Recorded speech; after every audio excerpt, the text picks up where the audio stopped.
Hello everyone, welcome back. We are back to Civilization 5 and we are here to basically continue our exploration of this new world we're in and lead ourselves to be the greatest civilization of all time. We'll see what happened if I were leading the Babylon Empire instead of Neptugakazanar. Shall the clay say to him that fashioneth it? So we got pottery, something happening over here. It looks like their scouts are getting attacked. I'm going to kill this because I'll get some free XP. Actually, is it even worth it? I guess I'll kill him. Some free experience. So why not? Let's kind of explore in this direction. This is nice, so let's go up here. Crap, this is a very large continent. Oh, who's this? Oh, the Mayans. Oh, how'd they get way over there? Maybe they're actually settled on this side. So I can't actually ask for an embassy until I get writing, I think, is how it works. We'll take these out. These are way too close. And it's something I always do just for fun. Well, I'll do it next turn, but I always read about the individual civs because it's kind of interesting to learn about them. So come learn with me. We didn't know this would be an educational thing, but that's what we're going to do. So we got, still kind of working on these. God, they may steal that. If they attack that, then they're going to get all the gold and goodies. Yeah, they may be assholes. Alright. So we got the Bowman. Can't really see it because I'm in the way. Their little portrait. That's... There we go. He's like bearded guy, looks different from the archers. Alright, so it tells you the strategy too. So the Bowman is the Babylonian unique unit replacing the archer. The unit is stronger in combat than the archer, both offensively and defensively. Good stuff. Allowing placement in the front lines, the Bowman's improved combat prowess helps ameliorate any... I thought it was ameliorate. Any concern that may be quickly overrun. Then this is what I always read. We have a fairly accurate picture of the extraordinary Babylonian archery units, thanks to a beautiful Assyrian mosaic showing them marching off to battle. The Babylon archers are dressed in colorful padded robes, carry 4-foot long bows, as well as a quiver of arrows slung on their backs.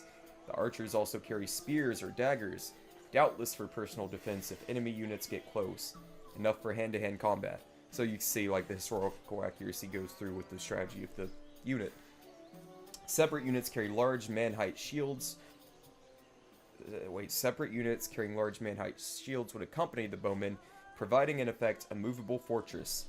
The Bowmen were an integral part of the Babylonian infantry, as their numbers were easier to train and replace than the more expensive cavalry. Bowmen also helped man the framed walls of Babylon, taking up positions in the many turrets dotting its line.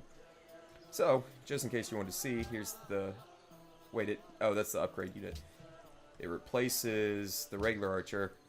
Boring. Looks stupid. I want to see what the fun facts are for them. Prior to the construction of the Colossus of Rhodes, the Babylonians' Ishtar Gate was considered one of the 7 wonders of the ancient world. The 8th gate to the inner city of Babylon, the Ishtar Gate, was designed as both an entry and a shrine to the Babylonian goddess Ishtar, who represented sexuality, fertility, and love. Cool. I'm going to look up a picture for that. Maybe I'm going to throw that up here. The framed walls of Babylon were at one time also considered amongst the 7 wonders of the world.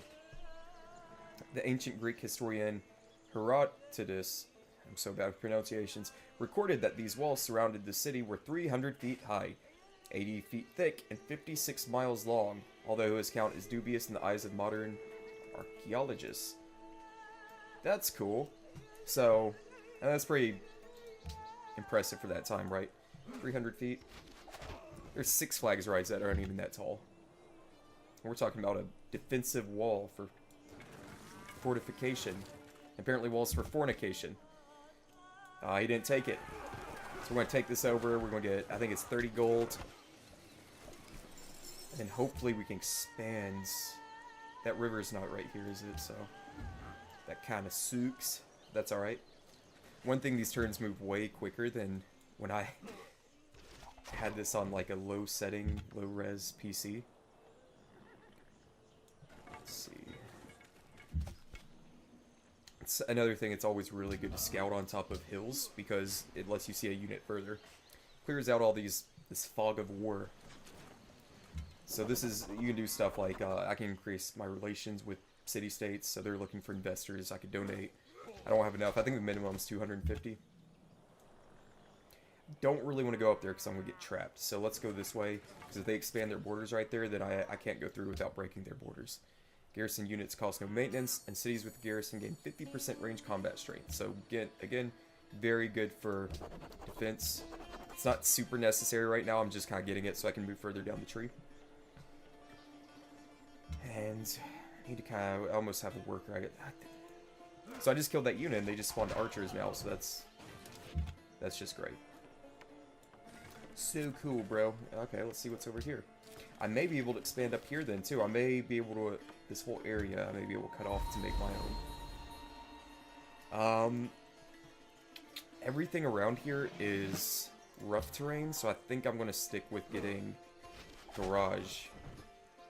So these unit upgrades are kind of usually based on terrain, but you can get different ones, so you're better in rough terrain, which is like, you know, forests and stuff, or this open terrain like fields. You can also get stuff across rivers, because you get a, think about in real life, if you're going across a river to attack someone, you're going to be at a disadvantage. He who destroys a good book kills So we got a great writer, or great scientist, which gives me a few options here. I could use it to automatically well, I shouldn't put it this way. You get enough of a science boost where you would discover one of these. Except for like this one that's 23 turns, it may knock it down by like half, but I could either get a quick technology, which none of these really look too enticing, and early game, it's probably better if I put him somewhere anyway to stack up science throughout the game. So yeah, like, if I put him here, I'll get a big boost of science each turn. So early game, it's typically better to do that. Although I know one strategy is to save these up. I'm going to keep them here. Don't really want sailing because I'm not entirely on the coast. I mean, I could expand there, but I'm not there yet. Calendar will give me... Let's get calendar, because I'm about to get this worker. I could go ahead and get silk. I'm going to also have the marble quarry. Euclid. I know I'm all up in the way, but I'm going to lean back. So Euclid, they use, I guess, real scientists and stuff. Real great people. So I can construct an academy. Great tile improvement will connect... Wait. Oh, no, that's just if I put it... There's a resource there, it gives it to me. So I'll get +8 science a turn with this here. So let's construct an academy. Not only that, but later game, when I go into other investments, those bonuses actually increase. So that may turn into 16. I'm just using random numbers, but get the idea. Okay, I'm going to go up here. I know I said I was afraid of getting cut off, but if he... they have special units too. But for instance, if he cuts me off right here, I'll just kind of wrap around and go that way. I've got enough movement speed. So he has an Attalist. I don't remember what those are. I want to look. So this is their unique unit. Only the mines may build it. It is cheaper and available sooner than the archer, which it replaces. Places the archer are both cheaper than a traditional archer and available earlier without having to research archery. This early game advantage allows other research priorities to come into play. Okay, so it's basically they get an archer. What is it, 5 and 7? What is this? 7 and 9. So I've already got a stronger unit. It's just really, we kind of cancel each other out. It just allows them to, like it said, focus on other scientific pursuits while I'm cranking up enough science anyway to cancel that out. So wait, do they have barbarians attacking them? What's going on right here? Okay, out of the way, please. Oh, okay, they got barbarians up there on their back end, so they're going to be getting attacked if they don't take those out. So really, not that I'm, was considering this, but there's no reason for me to take these out, because why do I want to help them? It indirectly gives me an advantage. So I'm going to keep kind of exploring a little bit, and then I'm going to try to start expanding. It may be good to expand in this area. I know it's kind of open, but I can get some ivory, and then I can move all my units there. Really want that Mount Kaliash, though, and I can also connect to a river. He's probably going to expand before me, but I'm kind of hoping he moves back towards the Mayans. Okay, we got calendar, so we can start getting silk. Perfect time for this worker. Let's go ahead and get the quarry up, because I do want to get some wonders out, and then we'll have a settler up. One thing you have to be careful about expanding is you have to watch your happiness, because if your happiness goes down, pretty much everything goes down, like your production, your food input, which helps you grow. All that stuff's going to get all types of jacked up. I'm going to get horses or ivory. I don't think I do have okay, I have horses. So we'll get that. Well,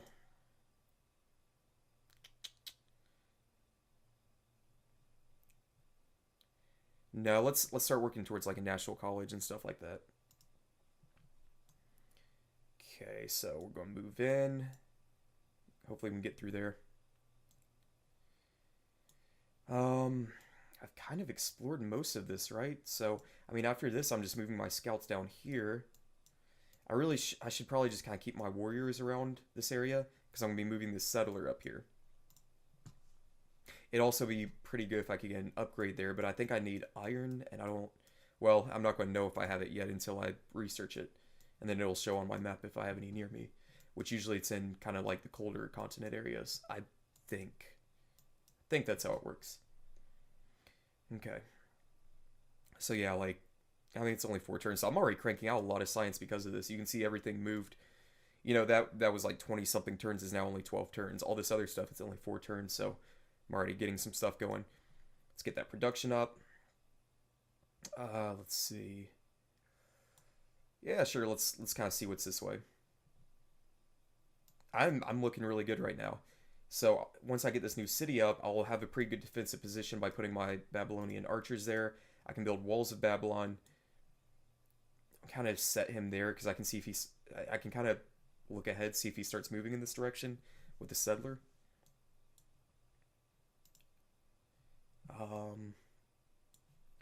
Really need to kind of be moving in this direction, I think. You know what, mate? Can I... No, that's just like a... Well, let's see. I can maybe see across this little sea area. So I think he's a sea-based civilization too. I think the mines are based around culture. Or actually no, they're I think they get a free... What do they get? I'm just going to have him kind of hang out right there. I think they get a free... They're based around their calendar, so they get a free, like, something. Social policy, I think? Free tech every so many years. They want to make a declaration of friendship. You know what? Let's do it. It's way too early to do this, but at the same time, if we do this early enough, we can maybe... You know, okay, so here's my thought process. They're far enough away. Most of the declaration of friendships are based on, you know, alliances. If me and him are friends, and then they start getting in some sort of, you know, turmoil, at least I'll have the support of the Mayans. So, and let me sidetrack real quick. This is where the game gets very political. This is the part I enjoy. It's bound to happen. You're pretty much, most of the time, going to be going at odds with your neighbor unless you're a stronger civ. So, I'm almost expect at some point to have some issues with the Songhai. I may with the mines at some point too, because they're on the same continent, but, you know, if it comes down to war, we can do kind of a scissor attack, and kind of, or a pincher attack. We can hit them from both sides. I don't know why there's so much desert right here, so I guess the other continent's below us, because the equator's, yeah, the equator's like, you can see all the ice caps up here. So we have marble now, increases our happiness. It also gives us additional production towards wonders. So we'll see what wonders we can maybe get after we get the settler up. Okay, so let's connect horses. It's a strategic resource, which is different from luxuries, where those give you happiness. the strategic resources, I can build stuff like horsemen. They're required for building certain units, building certain armies. Okay, so they actually, it's a religious civilization. They would actually be friends with me if I take out this, but you know what? That's way too far away. I don't know if I want to. I'm kind of just waiting here anyway, right? How far away is it? 10 turns.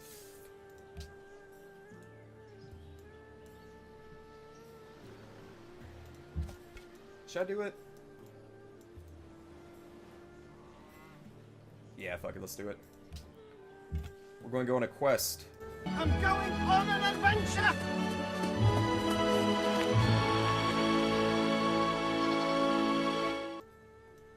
Well, thing is, I'm going to have to battle those guys, which is going to kind of help them out. I'm not doing it. Y'all can deal with your own barbarians. Deal with your own barbarians. So, Oracle, that's... I'm kind of eyeing wonders right now. Probably, I'm going to be kind of an avoidance of war this game. If it comes down to it, I've got the defensive position set up. I've also got a lot of jungles and stuff around me, which makes it fortifying up a lot easier as well. I need to, so I could probably, one thing I can bring them back and put them on Embark if I gotta get my science up a little bit to do that. Okay, so let's go ahead and connect horses. Perfect. Alright, so let's keep on kind of building up. We got philosophy, we got some Socrates quotes. And one evil, ignorance. So there is one good, and that's to tune in next time for our next episode. Knowledge, which is also good, so that you can learn some more of the history of this. And one evil is ignorance, which would be not clicking like, comment, subscribe. So be sure to come back, we'll hit the next episode, and yeah, we'll keep kind of building up our science and making this the best Babylonian empire of all time. See y'all next time. I'm going on an adventure!